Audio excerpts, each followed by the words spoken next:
grados, pero al final el recorrido me demuestra que por algo estaba estudiando lo que estaba estudiando al principio también, que era como por un propósito. Y a través del diseño industrial llegué a hacer un poco lo que hago, ¿no? Que hoy yo siempre digo, no diseño muebles, pero rediseño sistemas y pienso, ¿no? Cuáles son los problemas sistémicos que tenemos y cómo podemos solucionarlos y rediseñarlos, ¿no? Entonces traigo un poco de ahí lo que hago hoy. Me interesa esto que estás hablando de procesos, bien de diseñador industrial, ¿no? Pero ¿cómo llegaste a trabajar la agenda de la desplastificación, digamos? Fue un camino, no es que desde el día uno no sabía. Estudié diseño industrial y en un momento me fui a hacer un intercambio a Barcelona. Estudié 6 meses allá y allá me explotó la cabeza la sostenibilidad. O sea, como que todo era diseño sostenible, diseñar para recuperar materiales, ¿no? Y ahí un poco también como que descubrí esto de que la basura es un error de diseño. Sí. Y me empecé como a obsesionar con la basura un poco y empecé a trabajar mucho. Me parece increíble esto, me encanta. La basura es un error de diseño. Sí, en la naturaleza no existe el concepto de basura. O sea, la naturaleza todo se transforma en un nutriente para otro sistema, ¿no? Entonces se cae la hoja y la hoja se convierte en suelo que da nutrientes al mismo árbol, o sea, como que todo se va transformando.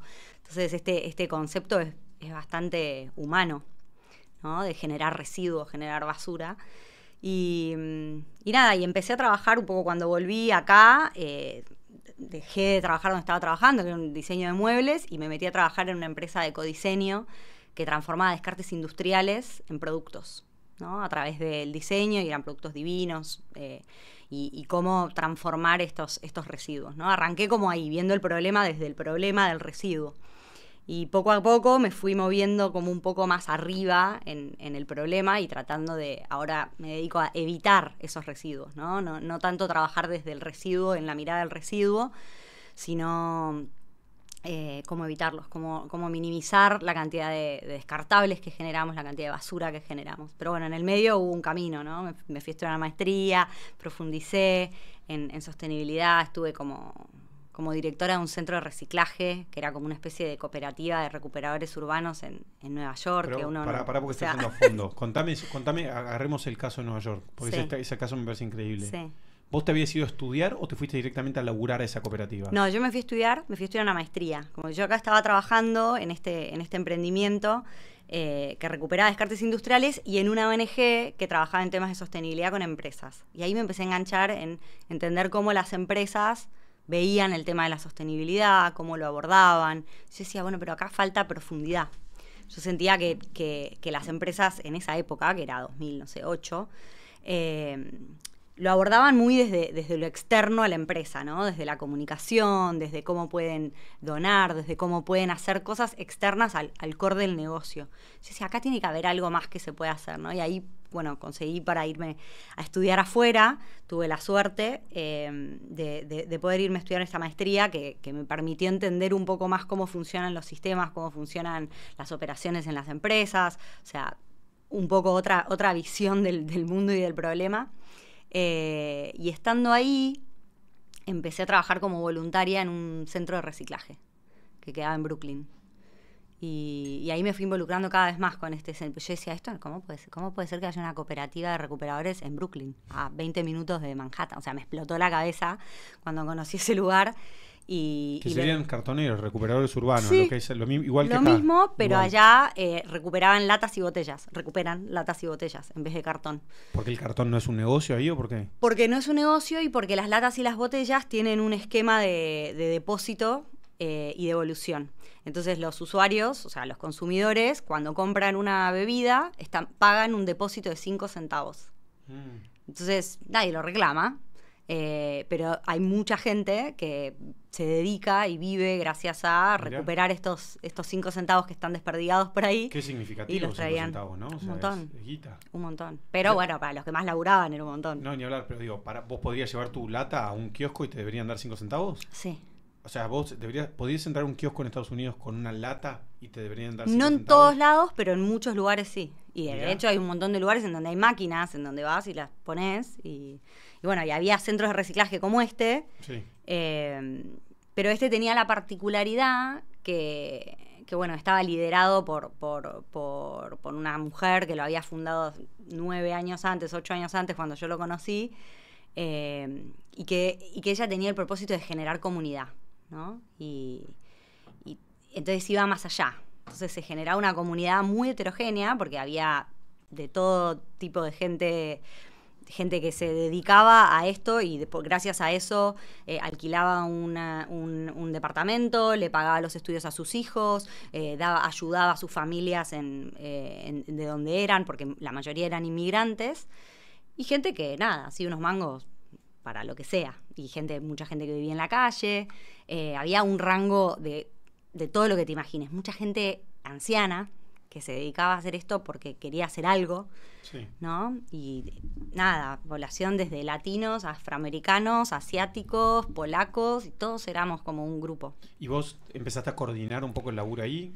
¿Cuál fue tu rol? Yo empecé como voluntaria, entonces sí, no iba mucho cuando estaba toda la movida, sino que daba apoyo al directorio. Después me involucré en el board, ¿no? Fui al directorio, veía cómo mejorar desde lo que yo sabía. Traía a veces recursos, compañeros de la facultad, a hacer algún proyecto, y me fui involucrando cada vez más. Y terminé como presidenta del directorio, y después la fundadora me convenció de tomar su trabajo de directora ejecutiva. Así que estuve como 2 años y medio liderando este lugar, nada, con una comunidad de 500 personas de todo tipo y color. O sea, es gigante, 500 sí, personas, una bocha de gente. Sí, un grupo muy grande. ¿Y para la zona de Nueva York debe ser de las más grandes, o no? Sí, de los centros de reciclaje de estas características, sí. Y nada, un desafío enorme para mí fue en ese momento. Yo estaba recién graduada, pero estuvo bárbaro, aprendí un montón, me hice un millón de amigos, y aprendí a lidiar también con temas de la comunidad, pero también con temas, yo tenía que lidiar con la ciudad, tenía que lidiar con Coca-Cola, con Pepsi, o sea, era como un intermediario entre todas estas partes para que este sistema de reciclaje funcione, era como un eslabón muy complejo, pero bueno, aprendí mucho de todos los sistemas de reciclaje también ahí. Y un poco ahí, en ese lugar, es donde yo siempre cuento que ahí surge esta idea de trabajar con los plásticos, ¿no? De todas estas preguntas de decir, bueno, pero ¿qué pasa con todos los plásticos que no pasan por acá? ¿Dónde terminan? ¿No? Porque es tan complejo este paso que yo conozco. Sí. ¿Y qué pasa? Y está más o menos resuelto, metal y vidrio, decías vos. Sí, metal, vidrio y plástico se resuelve por acá, pero no es todo. Sí. Es una partecita así. Y hay mucho que se escapa, ¿no? Del sistema y que no termina reciclándose. Entonces, ¿qué pasa con todo eso? Entonces, un poco llevada por esa pregunta y con el proyecto personal también de volver a vivir a Argentina. Yo siempre, incluso cuando estaba trabajando ahí, siempre mantenía una pata acá, algún proyecto, algo a la distancia, porque quería traer como lo que yo estaba aprendiendo para acá.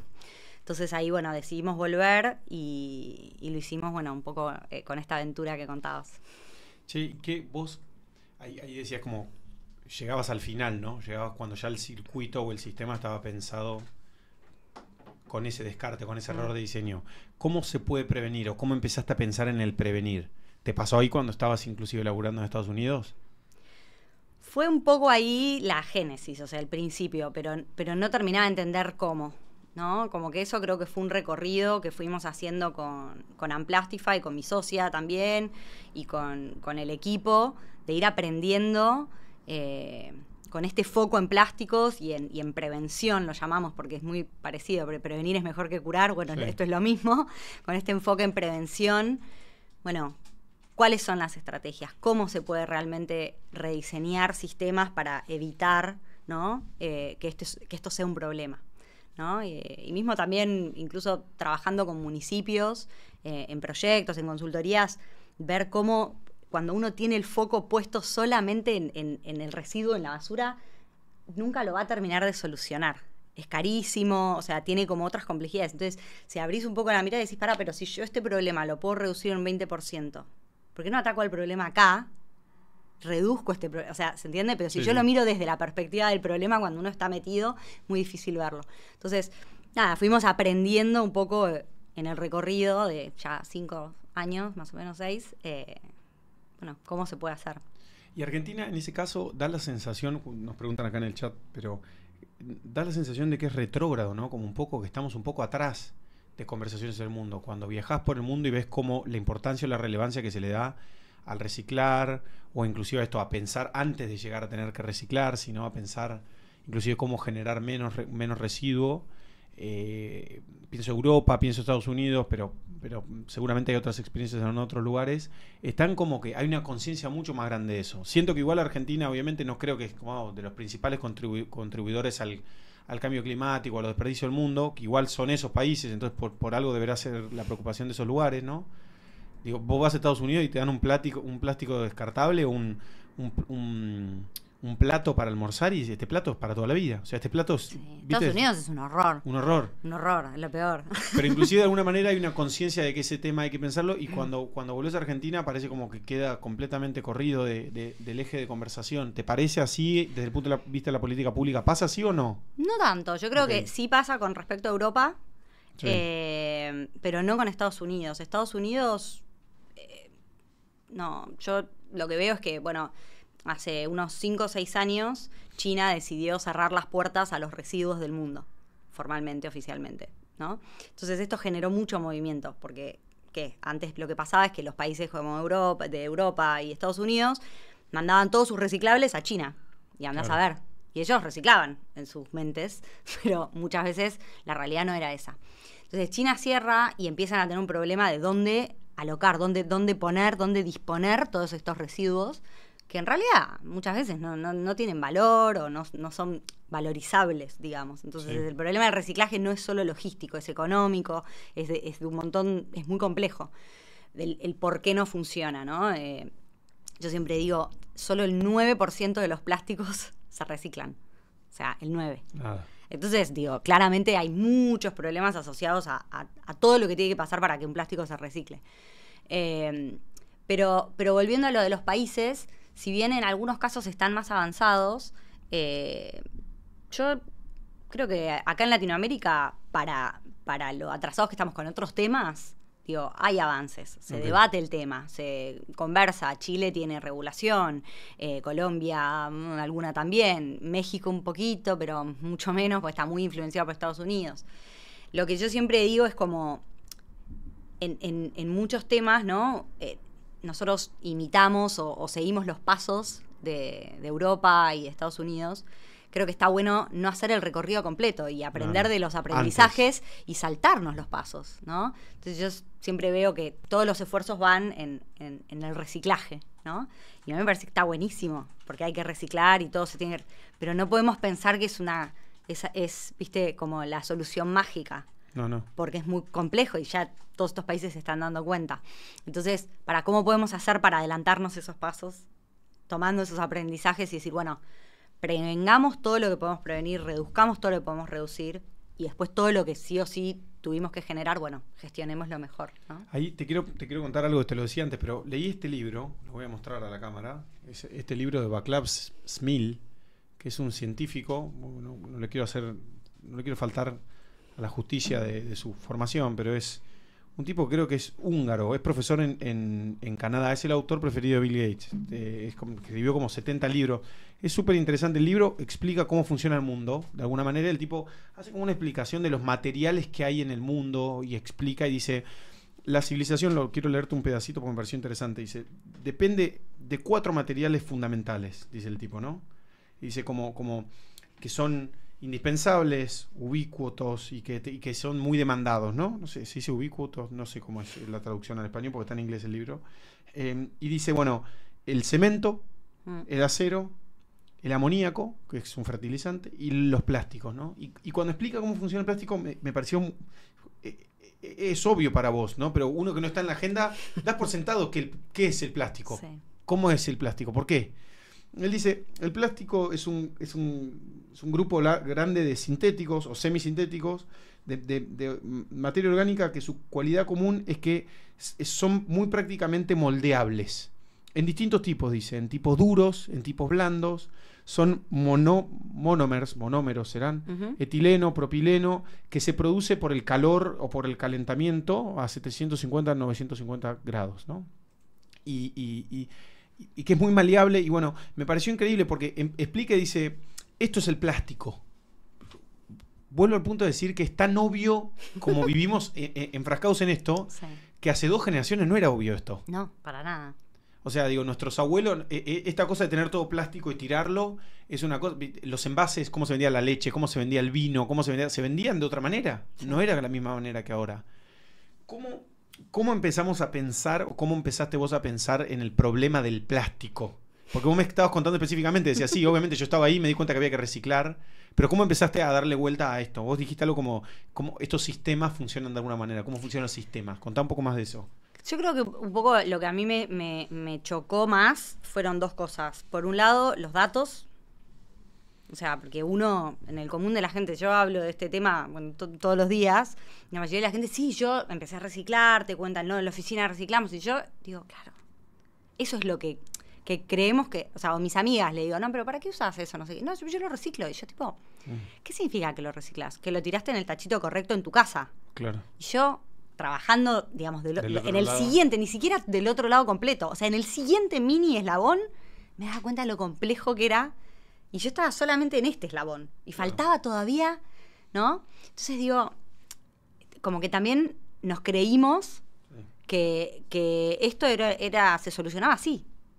Y entonces eso es lo que de golpe empecé a ver, un poco con los datos y un poco con mi experiencia de ver la complejidad, ¿no? Y ahí dije, no, pará, acá tiene que haber algo que ya como que nos fuimos de mambo. Yo siempre digo como que el problema no es el material es magnífico. O sea, es como decías vos recién, Claro. o sea, es súper versátil. O sea, Claro. estamos vestidos en plástico, la mayoría de la ropa que usamos, todo, ¿no? Desde el celular, la mochila, la botellita reutilizable, incluso todo, casi todo lo que usamos y todo lo que nos rodea es de plástico, Sí, es increíble. de distintos tipos. Entonces, es como que casi ni nos damos cuenta. Ya, porque toma formas tan distintas que no nos damos cuenta, pero es lo mismo. Y eso también hace que sea muy complejo reciclarlo, que haya tanta diversidad de plásticos. Pero bueno, creo que hay mucho de eso, ¿no? Se estima que el 42% de los plásticos que usamos son para packaging. O sea, los usamos y los tiramos. Entonces yo digo, para, a ver. Eso se puede reducir en un minuto, digamos. Eso A ver. debería ser No sé lógicamente si reducible. todo, pero hay una parte de eso que seguramente no necesitemos que sea descartable. Estamos usando un material indestructible, porque no se biodegrada nunca jamás. Es un material sintético que no vuelve a la naturaleza como la hoja que cae del árbol. Sí. Nunca jamás. Entonces, un material indestructible de manera descartable. Para. Acá hay un problema de diseño, ¿no? O sea, ahí es donde yo me quedo y me quedo como trabada en el tema y digo, para. Yo no digo que hay que eliminar todos los plásticos. Para mí es imposible. No podemos. Es la manera en la que vivimos. Sí, y hay plásticos que se usan hasta, no sé, tiene aplicación para salud. Súper. Digo, hay operaciones que necesitan Totalmente. plástico. O sea, en un montón de usos es fundamental.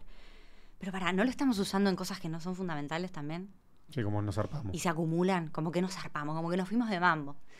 En Unplastify siempre arrancamos diciendo mucho la relación humana con el plástico está fuera de control, como cuando uno tiene una relación tóxica con una pareja, ¿viste? Como que, bueno, pará, nos fuimos de mambo, ¿no? Entonces ahí es donde queremos como recortar, porque eso ya es un montón, ¿no? Mira, algo que sí me resuena porque nosotros consideramos, el equipo que trabaja en esto, yo, mis amigos, la gente con la que pienso las cosas, la vida en general como un elogio a la moderación, ¿no? Si hay una opción que es extrema para un lado y extrema para el otro, no porque el centro esté bien siempre, pero por lo menos para preguntarte qué me genera cada cosa. Creo que hay algo de lo que vos decís que es algo con lo cual yo me siento identificado, ¿no? Cómo construís un vínculo con el ambiente, o lo que yo digo un ambientalismo sano. Me parece que está sobreofertadísimo el catastrofismo ambiental, sobreofertadísimo el negacionismo del cambio climático, del conflicto ambiental, y muy poco ofertado el medio, que es lo que me gusta a mí de este libro. El tipo dice, yo soy científico, yo les cuento qué pasa. O sea, lo que firmamos, que va a haber transición energética para el 2050, no lo logramos. No lo vamos a lograr. Ni si fuésemos los más optimistas del mundo y descubriéramos tecnología nueva, no lo vamos a llegar. Pero igual eso no quiere decir que estamos haciendo pelota al planeta a toda velocidad. Entonces, tengamos los dos diagnósticos claros. Y siento que muchas veces el dramatismo es funcional a como imposibilitar la toma de decisiones. Es como la gente te dice, yo lo tengo mucho esta discusión, ¿no? Con amigos, que es como, Minería no. Digo, bueno, está bien. Minería hay. O sea, yo te puedo decir minería no, y igual vamos a necesitar minería. Ahora pensemos, si va a haber minería, ¿cómo cazzo hacemos para que sea con el menos impacto ambiental posible? Total. O sea, si los seres humanos necesitan alimentarse, ¿cómo hacemos que la producción de alimentos sea lo menos, que impacte lo menos posible? ¿Hay algo de esa idea que te resuena a vos como el ambientalismo optimista o el ambientalismo positivo, no catastrofista? Sí, 100%. O sea, yo creo que hay que tener una sensación de urgencia, pero no actuar desde la urgencia ni desde el catastrofismo, porque está comprobado que no incita a la acción. O sea, si uno se pone en extremista y en catastrófico y en usar cero plástico de un día para el otro, o sea, los que te siguen son 3 gatos locos que no mueven la aguja. O sea, al final del día uno tiene que plantear, ¿no?, caminos razonables y transiciones. Entonces yo siempre digo lo mismo, es un camino progresivo hacia algo mejor. Es darnos cuenta que, estamos como que se nos fue la mano. Listo, ok, sin culpa. Yo 1000 veces, o sea, no sé, no pude evitar una cosa, me llega, me pido el delivery y me viene y digo, bueno, o sea, realmente retrato de evitar. Pero bueno, tampoco es la muerte. O sea, digo, como que creo que hay que bajarle el tono al extremismo para también ser más razonables, ¿no? Mismo, no sé, entendiendo todas las ramificaciones que puede tener una medida, no sé, que limite el uso de plásticos. O sea, la industria, cómo la afecta, cómo la transicionás, cómo la acompañás, cómo estimulás una industria alternativa. O sea, hay un montón de cosas que hay que tener en cuenta cuando uno va con un mensaje, ¿no? Y creo que en los temas ambientales pasa mucho, que se pone muy fuerte la posición ambiental. Y yo siempre digo, la sostenibilidad no es solamente ambiental. Es ambiental, social y económica. Entonces, si de nuevo volvemos a pensar como un silo, vamos a plantear soluciones que no son efectivas, ¿no? Yo creo que hay que trabajar en equipo, hay que colaborar para poder plantear soluciones que integren las distintas necesidades del desarrollo. Porque si no, es como que de nuevo nos paramos en un extremo y sí decimos no a eso. Sí, bueno, regalame, dejá de usar celular, computadora. Sí, ¿no? Digo, como también hay como incoherencias con esos algunos mensajes a veces. Hay una charla que tiene, una entrevista que tiene Elon Musk, que le hace TEDx, que va como a la Gigafactory de Tesla o algo así. Y el tipo le dice, ¿vos sos optimista o pesimista del futuro? Empiezan a hablar de la transición ambiental, el quilombo ambiental.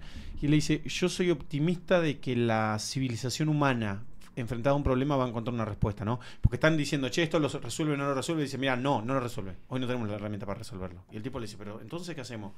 Y le dice, el humano, enfrentado a la adversidad, va a buscar una forma, ¿no?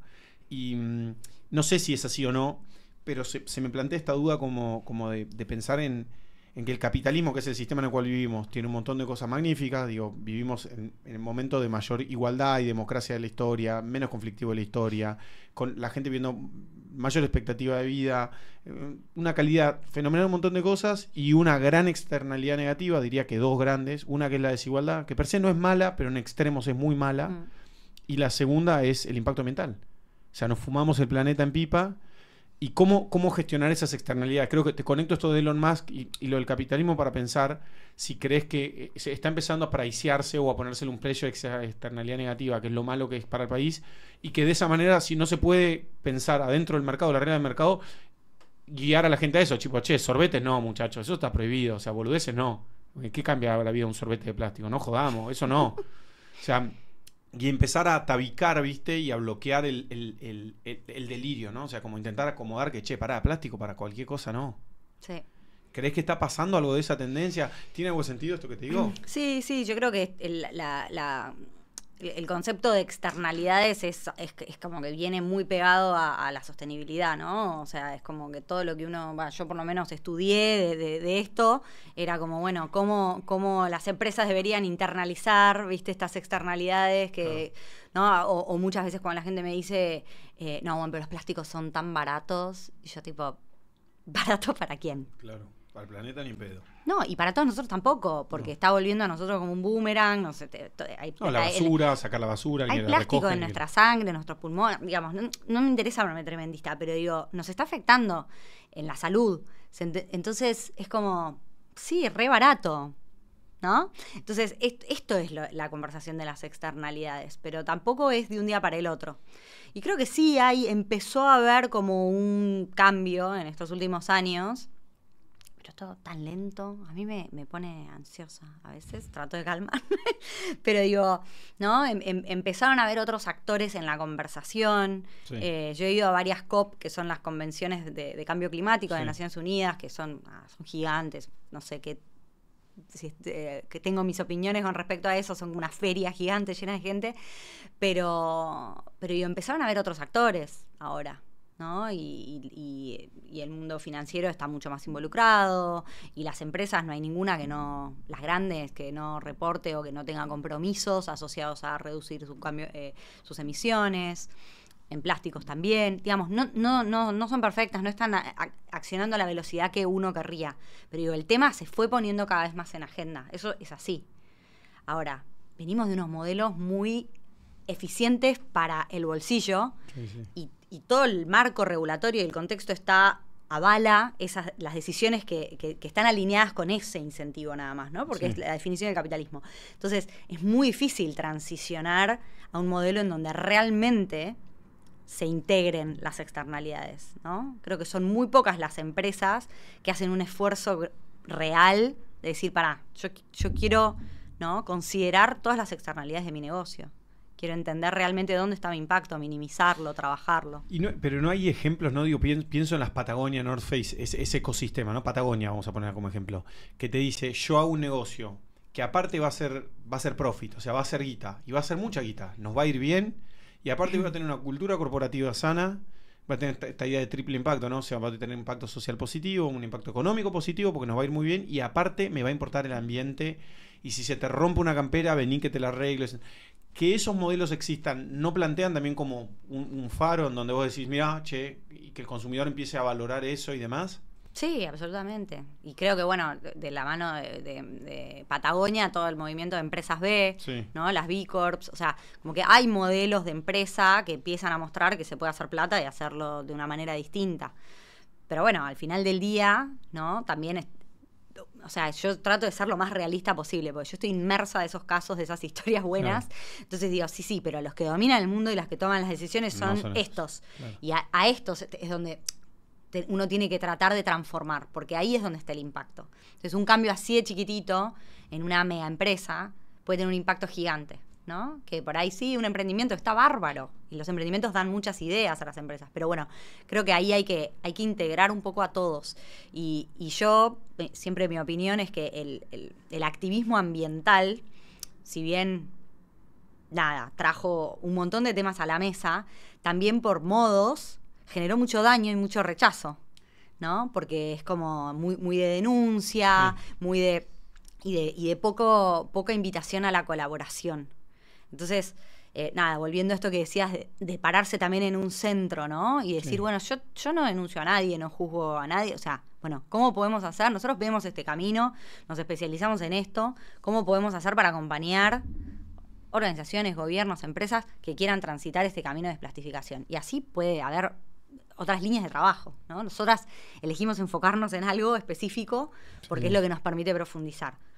Podría haber sido efluentes de aguas, cambio climático, ¿se entiende? Pero bueno, me pegaba la basura, entonces me metí para ahí. Contame algún ejemplo que me quieras contar, ponerle del laburo que han hecho de desplastificación, que pueda ser o pequeño, grande, mediano, lo que sea, que simbolice vos cómo se pueden repensar o refuncionalizar sistemas que impactan negativamente, digamos. Uno de los primeros proyectos que hicimos fue con una cadena gastronómica que ellos venden alimentos así, tipo saludables, y tenían todo en plástico. Todo en plástico. Entonces, lo primero que te dicen siempre es tipo, no, bueno, pero averiguamos cuánto salía el bowl de la ensalada en este otro material y era carísimo. Yo tipo, bueno, para. Hagamos primero un diagnóstico. Siempre arrancamos como por un diagnóstico para entender dónde están los focos de acción. Con 4 ítems atacaban el 80% de la huella plástica. Bueno, pongamos foco en estos 4 ítems. El resto vemos, ¿no? Como primero también enfocarte. Y una vez que empezamos a profundizar en el análisis, nos dimos cuenta que la mitad de los consumidores consumían en el local y la mitad eran para llevar. Y ellos estaban vendiendo todo a todos para llevar. Igual, claro. Entonces, pará. Ya tenemos la mitad que se los podemos vender en materiales reutilizables que se laven en capacidad ociosa del local en otro horario. Digamos, ya ahí para arrancar. Y haciendo los números, cerraban. O sea, era más barato tener cubiertos de verdad, platos contando los que se podían llegar a robar, perder en el tacho de basura. O sea, todo eso, los números daban. Entonces, cuando ya lo cortabas por la mitad, buenísimo, y la otra mitad decías, a los que sí se quieren ir, bueno, pará, hagamos esto, incentivémoslos a que traigan su propio tupper, y si no, digo, no, era todo biodegradable, la alternativa, y funcionaba. Pero no tenías el costo de pasarte al tenedor de bambú para todo. Yo siempre lo que digo es, las soluciones mágicas no existen, porque no dan los números. Entonces tenés que hacer un poquito de ingeniería y ver para dónde cambiás la operación, dónde cambiás la materialidad, en qué casos te conviene. Y nada, y también analizando y entendiendo dónde intervenir. Porque por ahí te estás matando a hacer un esfuerzo que no mueve la aguja, y con 4 ítems ya atacábamos el 80% de la huella, ¿no? Entonces, creo que ese fue un caso que a mí me encantó, me gustó. Hoy estamos trabajando con 50 gastronómicos. ¿En Argentina o en otros lugares también? Estamos trabajando en aeropuertos y Bien. ellos plantearon una campaña ahora hace poco, el año pasado, en noviembre, octubre, campaña Destino Cero creo que se llama, y los estamos acompañando en todo el proceso de trabajar con todos los gastronómicos para ver, bueno, dónde podemos reducir, etcétera. Y así hay un montón de potencial, porque uno traduce eso en la cantidad de toneladas que se generan, y yo siempre lo traduzco en, no sé, la cantidad de ballenas que son en plástico, y es como que es un montón. ¿Por qué buena parte de la asociación de plásticos es a los océanos? ¿Porque el plástico en general termina en el océano? ¿O por qué hay ese vínculo? ¿O porque impacta mucho más sobre ese ecosistema, digamos? Es mucho más visible, sí, creo. Por otro lado, es donde impacta más si no está enterrado. Sí. O sea, es o enterrado en el relleno, bueno, por siempre, o en ríos, o en el aire, porque a veces se desintegra en partículas chiquititas y queda en el aire. Hay estudios que miden el aire en las ciudades y tienen microplásticos, claro, y los respiramos. Y en el agua, y cómo afecta todo el ecosistema, y cómo conecta también con el cambio climático, porque afecta la capacidad de los océanos de regular la temperatura, afecta la capacidad del plancton de absorber carbono. O sea, todo está relacionado. A mí a veces me dicen, ¿pero qué es más importante? ¿El cambio climático o los plásticos? Y yo nunca me hice esa pregunta. No sé, como que está todo relacionado, ¿no? Entonces, creo que sin abrumarnos y sin querer atacar todo al mismo tiempo, creo que está bueno como entender, ¿no? También la complejidad de estos problemas ecosistémicos, que son grandes. Sí, sobre todo porque los combustibles fósiles están atrás de todo eso. O sea, atrás de todo lo que hagas, atrás de la creación de plástico, necesitas combustibles fósiles o sí, es parte de ese proceso. Sí.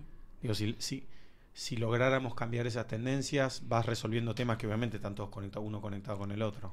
Sí, pero a veces como que compiten cuando solo lo mirás desde un silo. Así como te hablaba de los silos de lo social y lo ambiental y lo económico antes, dentro de lo ambiental hay silos también. Entonces, si vos analizás alternativas al plástico solo desde una perspectiva de cambio climático, a veces el plástico es lo mejor. Sí, sí. Pasa que estás analizando solo una variable. Claro. ¿No? Entonces, ¿Qué pensás de plástico de un solo uso? Lo charlamos. Hay proyectos en agenda ahora, hasta el de Gladys González, hay proyectos en la agenda pública en Argentina. ¿Tiene sentido prohibir los plásticos de un solo uso? Si se ha aprobado en otros lugares, cómo funciona y demás. Pues también, del otro lado, como pasó ahora con la ley de envases o como pasa con la ley de etiquetado frontal, como inmediatamente también hay como una respuesta casi medio reaccionaria de no hay que hacer nada, no jodamos el empleo. Pará, entendámoslo un poco más, contame. Sí, hay como 6 proyectos en este momento, creo que 3 en Senado y 3 en diputados, de distintas características. Nosotros colaboramos en un proyecto, creo que fue en 2020 o 2019, y nada, fue interesante el proceso. Creo que nada, ese proyecto lo que tuvo de interesante es que después combinaron todas las propuestas que había en ese momento y se presentó uno solo, y la Comisión de Ambiente lo aprobó, pero bueno, después se terminó cayendo y perdió el estado parlamentario, pero se lograron integrar distintas voces y se lograron hacer 2 conversatorios en donde estábamos desde la industria, ONGs, emprendimientos como el mío. O sea, estábamos todos representados charlando del tema, ¿no? Que eso ya fue un montón. Y después se terminó cayendo, y más adelante se presentó un poco desde la industria, se presentó un proyecto, y eso fue muy interesante, porque yo creo que nunca hubiera sucedido si no hubiéramos avanzado tanto con el otro. Y nosotros estuvimos acompañando al Ministerio de Desarrollo Productivo en el análisis de ese proyecto. Y ahí es donde nos metimos más en, bueno, pero faltan datos acá. Porque ¿cómo puedes diseñar una regulación que va a afectar el empleo sin saber cuánto empleo va a afectar? O cuánto plástico circula de estas características. Pero eran 5 ítems, 4. O sea, no era y no se tenía la información. Entonces digo, bueno, empecemos por recolectar esa información, por entender a quién afectaría y cómo ayudar en la transición, porque que afecte no significa que, no hagamos nada. ¿No? Es como cuando nos dimos cuenta que el tabaco hacía mal. Bueno, sí, se reguló y seguramente se perdieron trabajos, se achicaron las empresas, ¿no? Tabacaleras, pero o mutaron. Sí, sí. Entonces digo, bueno, pero ¿cómo acompañar esa transición para que no haya pérdida de empleos? ¿Cómo estimular los mercados de materiales alternativos? Hoy es tan barato el plástico que no se logran desarrollar. Entonces, mi postura con respecto a la regulación es súper poderosa, es necesaria, pero creo que hay que hacerla con cabeza, ¿no? Con cabeza. Yo hace poco también, la ciudad creo que también estuvo con un proyecto a nivel Ciudad de Buenos Aires que estaban empujando y yo me acuerdo que yo les planteaba un poco esto, ¿no? Como pongámonos objetivos ambiciosos, alarguemos los plazos, pero que el objetivo sea algo que tenga un impacto real, ¿no? Entonces, ¿cómo pensar esa transición en el tiempo y acompañarla para que el objetivo tenga sentido y dejemos de usar cosas que no necesitamos realmente cuando existen las alternativas? Buenísimo. Te quiero preguntar de otras cosas que tal vez saliendo un poco de esto, pero ¿qué quieres? ¿Cuál es tu rol con National Geographic, no? Es que siento que es el sueño de un montón de gente, ¿no? Como explorar, conocer la naturaleza, luchar por el planeta. Sí. ¿Cómo fue el approach a vos y qué es lo que haces vos en National Geographic hoy?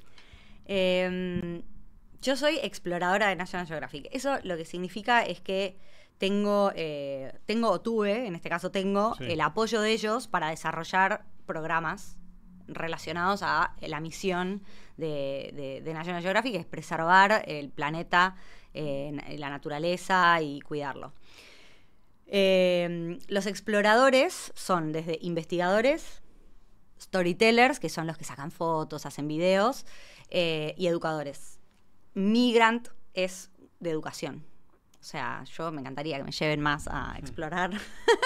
Siempre les digo, quiero ir a la Antártida, pero mi grant tiene que ver con educación. Entonces, desde el primer año de Unplastify, por las cosas de la vida, nos contactaron porque se enteraron de este viaje que estaba empezando a hacer y que tenía que ver con los plásticos, y ellos arrancaban una campaña global que se llamaba Planeta Plástico. Estaba todo muy alineado y nos dijeron, ¿por qué no presentan un proyecto?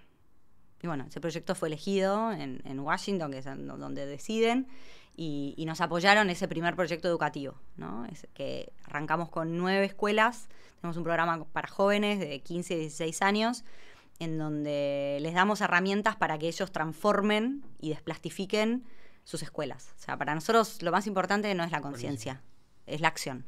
O sea, todo muy lindo la conciencia, pero ¿cómo pueden accionar? Entonces le damos herramientas de gestión de proyectos, prototipado, validación, medición de impacto, comunicación. Buenísimo. Gestión de proyectos, 3 meses, pum, pum, pum. Los chicos aprenden un montón de herramientas a través de esto. Hoy ya estamos en 10 países y no sé. Con ese mismo programa. Con ese mismo programa. Eso podría ser, eso es una excelente política nacional. Sí. O sea, eso podría estar en todas las escuelas del país. Sí. Todas las escuelas podrían estar pensando esto. ¿Y sí. te gustaría eso? Sí, sí. ¿Crees que sí. es posible ampliar la idea? Yo creo que sí. Hoy hacemos alianzas, por ejemplo, en Ecuador, se recontracoparon, el Ministerio de Educación de Ecuador como que validó el programa y lo difunde con todas las escuelas de Ecuador. Casi son las que la mayor cantidad de participantes son de Ecuador por eso. Y vamos generando distintas alianzas con distintos organismos, que pueden ser desde ONGs hasta gobierno, para llegar cada vez a más escuelas, ¿no? Y es un programa aparte que los chicos colaboran e interactúan con otras escuelas de otros países, se conocen, o sea, tiene como un montón de capas que son interesantes para esa edad, ¿no? Así que bueno, esa es la razón por la que me convertí en exploradora de National Geographic. Y lo que tiene de copado, que además que suena muy bien, es como formar parte de una comunidad global. Una red, una red.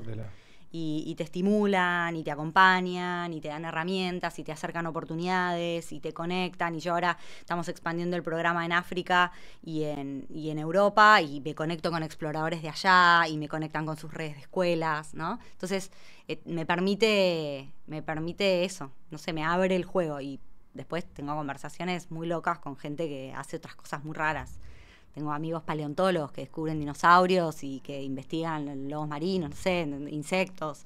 O sea, y aprendo un montón de cosas raras. Una comunidad, una constelación de gente loca pensando lo mismo, digamos. Sí, desde distintas miradas, ¿no? Algunos desde la investigación del el bichito del uso. Hay unas chicas que trabajan con las abejas que no son autóctonas, ¿no? Y cómo afectan a las autóctonas. Y yo digo, qué cosa tan específica, pienso. Y claro, ella debe empezar lo mismo de mí.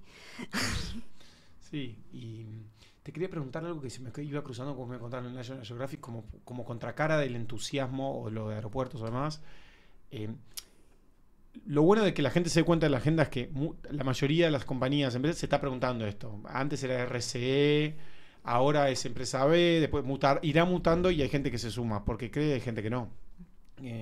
¿Qué pensás del greenwashing, no? Como esta idea de que, bueno, ahora todos tienen que decir, me pasó hoy a la mañana una cosa medio loca, que estuve en una empresa y el tipo dice, no, bueno, nosotros triple impacto. Le digo, qué interesante, ¿y qué hacen?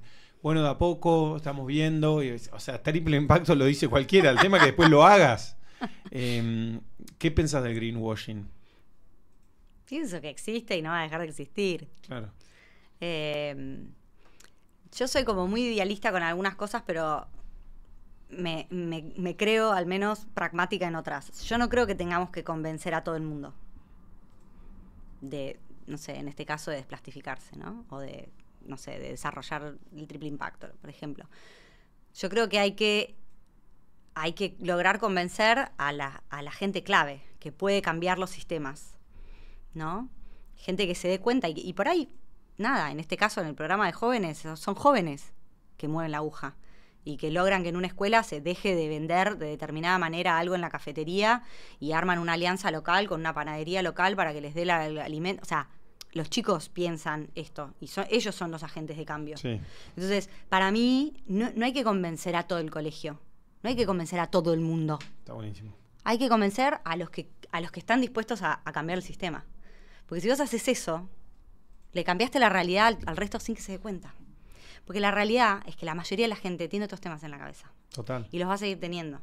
Y entonces que yo pretenda que la gente no caiga con el greenwashing o que las empresas no lo hagan, que me voy a desgastar la vida y va a seguir sucediendo. No, y hasta inclusive si lo hacen por las razones incorrectas, lo hiciste por lo menos. Sí. ¿Ves si hiciste algo? Y después te quiero preguntar, digo, Argentina tiene un potencial muy grande en industrias que son de combustibles fósiles o minería, entonces es oil and gas, petróleo y gas, y por otro lado minería metalífera.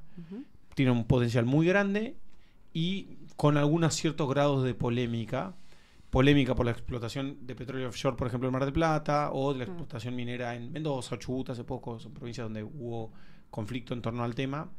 ¿Qué pensás de la agenda? Si hay posibilidad de construir una agenda en donde, no sé, se produzca en función de esos recursos naturales de una manera razonablemente equilibrada con el ambiente, si es imposible, y cómo en última instancia se pueden generar mejores conversaciones para que lo que salga de esa conversación sea lo más dialogal o consensual posible, no a los palos. No es fácil, ¿no? No es fácil una bomba, pero... La primera parte de tu pregunta es muy difícil para mí definir. No estoy en tema. Y siempre tiendo a tratar de entender las partes. O sea, yo creo que también como un país con los problemas que tenemos, no podemos decir no a todas las oportunidades de desarrollo que tenemos en las narices. Digamos, no soy tan necia en ese sentido. Pero lo que sin duda creo que hace falta es la segunda parte de tu pregunta. Falta diálogo, falta intercambio, falta seriedad en el abordaje de estos temas. O sea, eso sí lo veo y eso me preocupa. Entonces, cuando veo eso, digo, a lo otro, me preocupa. Pero si yo viera que hay una intención de decir, esperen, tengamos una conversación en donde acercamos las partes, en donde hacemos un plan, ¿no? Planificamos de una manera que se pueda, no sé, monitorear mejor, desarrollar mejor, etcétera.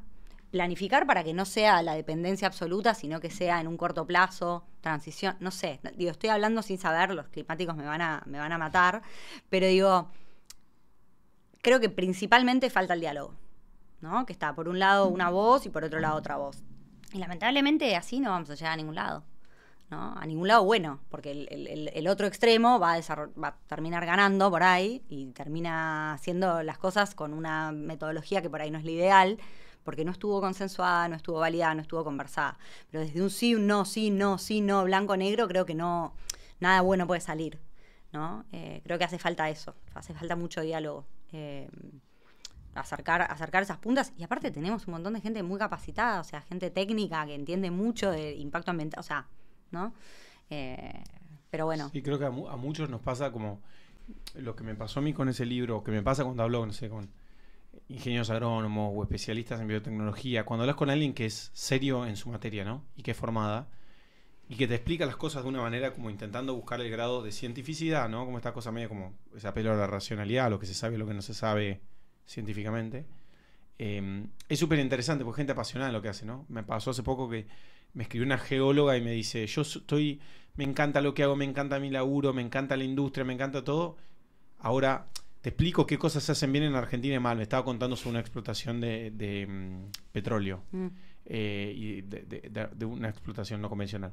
Entonces ella me decía, yo soy de la industria, o sea, a mí me gusta la industria, es mi laburo. Ahora estos hijos de puta están haciendo todo mal. Bueno. ¿Cómo hacemos para hacerlo bien? Y es muy bueno encontrar ese tipo de personas que no están paradas en una postura dogmática.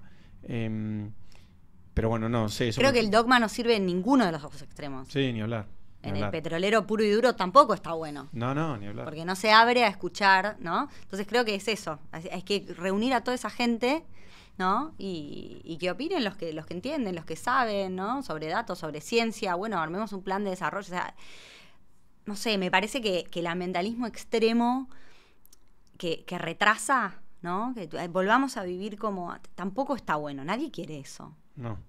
Nadie quiere ni sentirse culpable. No, tal vez algunos ni sí. Volver. El que se quiera vivir a la sierra está perfecto. Anda a Córdoba, fumate un churro y hace la tuya.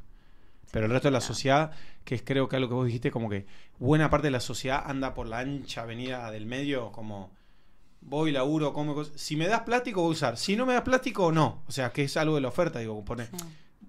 Nuestros abuelos vivían sin plástico y tan mal no andaban, digamos. No. O sea, obviamente que trajo cosas buenas también, como decías, un material maleable y toda la bola, pero ahora podemos pensar en que había algo de esa época que también estaba bien y podemos intentar buscarle el punto. Sí. ¿Hay algo de lo que no charlamos que te gustaría mencionar?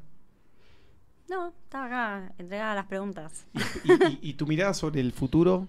Te quiero preguntar sobre el futuro, sobre todo de tu agenda, pero de Argentina también puedes hacerla más amplia. ¿Es una mirada optimista, pesimista, realista? ¿Qué es lo que ves? Tengo días. No, yo creo, soy optimista, o sea, si no, creo que no podría trabajar en lo que hago. O sea, creo que yo siento que lo que hago suma. Y genera un cambio. Chiquito por ahí, pero digo, yo prefiero ser parte de los que generan un cambio positivo que los que ignoran que algo puede cambiar y siguen con su, ¿no? O sea, como por lo menos a mí me atraviesa ese propósito. Y en específico del tema que yo trabajo, veo muchos indicios en los últimos 5 años de que, bueno, pará, el tema se puso en agenda, están todas las empresas hablan o mencionan esto, sí. ONU, Naciones Unidas, planteó que en 2 años quieren sacar un tratado global de plásticos y se reúnen 2 veces por año, ya vamos participando, seguimos las negociaciones, o sea, sí, obvio, hay lobby, hay presiones, hay intereses opuestos, seguro, pero esto en tiempo muy corto. Yo siempre digo como que el tema del cambio climático sigue llevando, pero ya arrancó la COP, vamos por la COP 28, 29, son 29 años discutiendo esto, ¿no? Es un montón de tiempo y todavía no pareciera solucionarse. Bueno, yo siento que el plástico tiene la batalla un poco más fácil, porque es más tangible, porque la gente lo ve, porque ya tiene el antecedente. Entonces, en ese sentido siento que hoy hay como hay como una conciencia de que estos son temas que hay que atender, que por ahí se atienden mal, pero por lo menos están ahí. Hace 30 años esto no pasaba. Vos dijiste algo que me parece piola, que es como, yo estoy haciendo un poquito, ¿no? Y que Atahualpa Yupanqui para mí es uno de los grandes poetas argentinos, uno de los grandes artistas argentinos de toda la historia. Tiene una canción, en realidad es como la historia de su vida, es como una especie de autobiografía en canción y medio payada, medio recitada, que se llama El payador perseguido, que él cuenta su vida, la verdad recomiendo que la escuchen porque es increíble. Y en un momento dice, la arena es un puñadito, pero hay montañas de arena. Es una frase que a mí me encanta porque, sí, vos decís, tal vez vos estás laburando una agenda que no va a resolver el cambio climático, pero te aseguro que como colectivo, yo creo en la agencia humana, creo en las personas, no es que las cosas pasan y van para un lado, no, vos podés torcerla, eso seguramente está sumando. Espero que mucha gente escuche esta conversación Sí. y que también se pueda acercar al proyecto. Después vamos a dejar abajo en YouTube los Dale. links a las redes de Unplastify. Y muchas gracias, Tati, por haberte sumado. Gracias por todas las preguntas y por la charla. Bueno, un beso grande a todo el mundo y nos vemos la semana que viene con